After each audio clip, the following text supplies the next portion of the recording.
The mic stand low for short people. Guys, we got a few more comics left. Your next one, he's down from Baltimore. He's a goddamn killer. Give it up for Byron Brooks! What's up, Loft? How you guys doing? Excellent, excellent. All these awesome costumes, man. We got Hunter S. Thompson. Thank God, George Culture. Awesome. Hey, shit, that's a great costume, man. I didn't wear a costume tonight. Not since the incident of 2018. Look, wives really like it when you take your kids out trick-or-treating, but they fucking get really upset when you bring home the wrong kid. Like, I should have known he was like yelling at me in Spanish and shit. Silencio, yeah.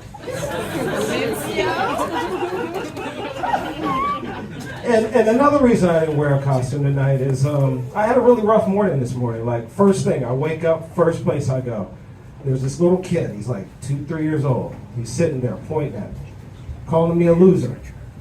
And all I could think to myself was, damn, man, even at the age of 3, this little shit's got me figured out. But fuck that kid, right? The fuck's a 3-year-old doing in a strip club in the middle of the day anyway? Trying to get his life together.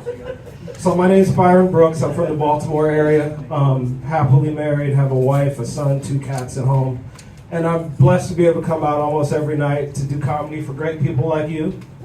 So I can spend as little time with them as possible. I'm joking, guys. I love spending time with my cats. They're fucking. Any cat people here? Yeah. Any dog people here? Not much of a dog guy. Not that I hate dogs. It's just that I've dated a lot of white women in my life. Sometimes the dogs are racist. It's not really a joke. It's more like a PSA. Like, have you ever heard a dog bark with a hard R? Shit's fucking terrifying. Speaking of white women, ended up marrying one. She's cool. She's like Renaissance Festival white. You know? Pumpkin spice white. And she doesn't get the nuances of being in an interracial relationship. Like, we were in a bar the other day, and her nosy ass, she wants to look at everything. She doesn't understand the concept of when you see a black man run, what do? Run. You don't fucking ask questions. You don't ask where the fuck we're going. You run. We're in a bar, 2 guys were getting in a scuffle, right? And she gets her ass up and she goes wandering around, seeing what's going on. And she sees what I assume to be a gun. And the only reason I say assume is because by this time my ass was already in the car. She's calling me from inside the bar like, they're shooting me here. I'm like, yeah, bitch, that's why I'm out here. I'm gonna roll down the passenger window. If you ain't here in 30 seconds, I'm leaving your ass here.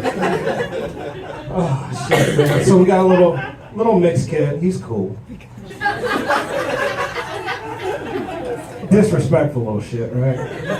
When he was young, he's like 10 now, but when he was real young, he used to call every black man he saw in public, he called him daddy. It's like I was dating a Kardashian, right? And you think he'd have the respect to call me daddy, right? Right? No. Year and a half of my life, I was known as Obama. It's not that funny, guys. Come on. He's a good kid, though, man. We moved from Baltimore to a little place called White Marsh, little north of Baltimore. So I wanted him to go to a better school. So now he goes to a school that's so white, only 2 possible bad things can happen to him. A school shooting, or B, some really hot teacher tries to fuck him. Y'all know what I'm talking about. I don't know, when I was going to school, my teachers used to look like Thanos with a wig on. They used to like teach during the morning and hunt for Infinity Stones at night. It was terrible. But my son, he's doing good at school. He just started 6th grade this year. Already has a girlfriend. Yeah, it's fucking terrible is what it is. They're already talking about getting a house, getting married and all this shit. I don't know what the fuck to do with them, right? And I'm just real concerned for her because I don't want her to be upset when she finds out that he's gay as shit. How do I know my son's gay? It's 2023, just ask him. I walked up to him the other day, I was like, hey man, you gay? He goes, Dad, what's gay? I said, well, if a man likes a man or a woman likes a woman, they're part of the gay community. He goes, there's no way I can be gay, Dad. I have a girlfriend. I said, oh, you do? Okay. Calm down, calm down. I just want anybody to be homophobic towards you, man. I'm not down with that. It's not cool. He goes, what's homophobic, Dad? I said, well, take me, for instance. If I liked another man, someone may not like that. It might be mean to me. It's called being homophobic.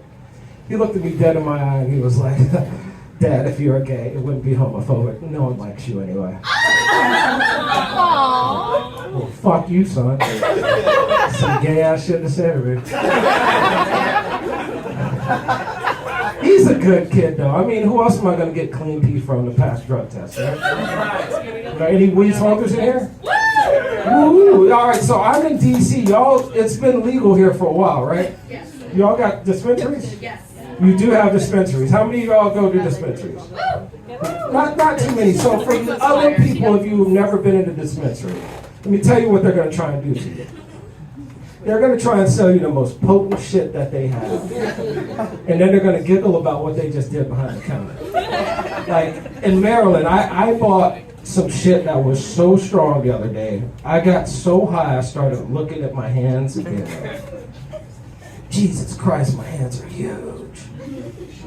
And I started to come down a little bit, and I was like, nah, my dick's just little. It's really disappointing. It's really disappointing.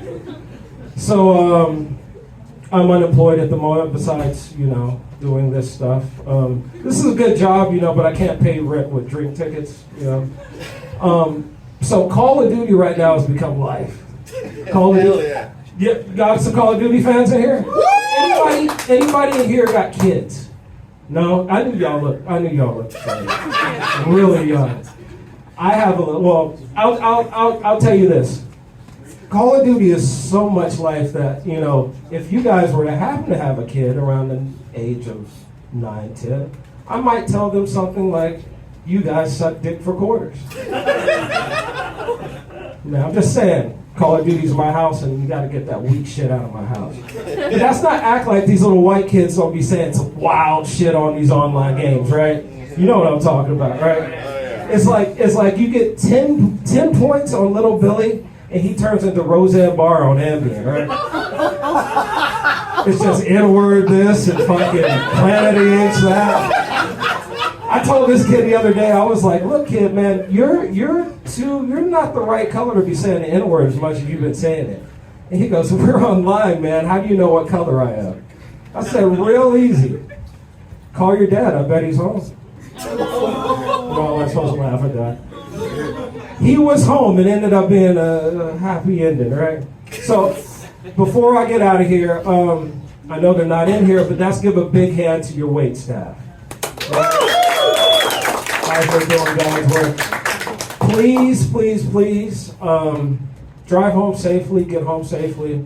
I know you want to party, I know you want to have good drinks, but bad shit always happens when you're drunk.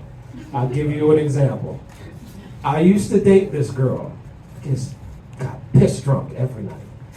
And every night she'd go running out the front door of our second-story apartment, go tumbling down the stairs to the first floor, lay there for a while giggling, and get up like nothing ever happened, right? Oh my God. She was such a great sport too, man. Never complained one time that I pushed her. Not once. Not once. You guys have a great night. My name is Brian.